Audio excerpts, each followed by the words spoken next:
Mobile servicing করতে এসে customer যখন আমাদের কাছে সত্যি কথা বলে তখন ৫ ঘন্টার একটা কাজ ৫ মিনিটে সমাধান হয়ে যায়। আবার যখন একই কাজ কাস্টমার মিথ্যা কথা বলে তখন ৫ মিনিটের কাজটা আমাদের কাছে ৫ ঘন্টা লেগে যায়, অনেক সময় ৫ দিনও লেগে যেতে পারে। ডিসপ্লে লাইট গ্রাফিক্স কোনোটাই আসে না, ডিসপ্লে চেঞ্জ করে দেখা হয়েছে প্লাস র্যাবনটাও চেঞ্জ করে দেখা হয়েছে।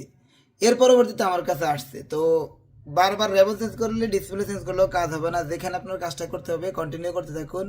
তো ঠিক এই কাজটা কাস্টমার আইসা আমাদের কাছে সত্য কথা বলছে যে ভাই মাঝে মাঝে ডিসপ্লে আসাবার জায়গা আমি অন্য জায়গায় ডিসপ্লে চেঞ্জ করছি, মাঝখানে র্যাবন্ডও চেঞ্জ করে দেখছি, তারপরেও কাজ হয় নাই, আপনার কাছে নিয়ে আসছি।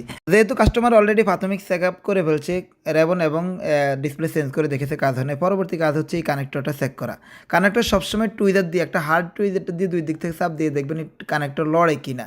দেখতে পাচ্ছেন আমার এই পাশে আসা মাত্র, মানে এই পাশে আসা মাত্রই দেখতে পাচ্ছেন এখানে কানেক্টরগুলা একটু লড়ছে, তার মানে এখানে নিচ থেকে শোল্ডারিং ছেড়ে দিছে। তো ঠিক একইভাবে আপনারা কানেক্টর এইভাবে দুই দিক থেকে টুইজার চাপ দিয়ে চেক করতে পারবেন যে শোল্ডারিং ছুটছে কিনা। খুব নিখুঁতভাবে চেক করবেন, একটু যদি বেশি বাঁকা হয় তাহলে বুঝে নেবেন এখানে শোল্ডারিং ছুটে গেছে। তো এখানে আপনি কিছুই করতে হবে না, জাস্ট একটু ISM5 দিবেন, খুবই ভালো কাজ করে থাকে ISM5টা। আমি সবসময় এই ধরনের ছোটো ছোটো জাম্পারিং চিকন চিকন জাম্পারিং জায়গায় ISM5 ব্যবহার করে থাকি। দেবেন, জাস্ট একটু শোল্ডারিং করে নেবেন, আপনার কাজ হয়ে যাবে। ভিডিওটি ভালো লাগলে শেয়ার করে দেবেন, পরবর্তী ভিডিওর জন্য অপেক্ষা করুন। আর এই ধরনের ভিডিও প্রতিনিয়ত আমি আমার পেজে দিয়ে থাকি, অবশ্যই আমার পেজটি ফলো করে দেবেন।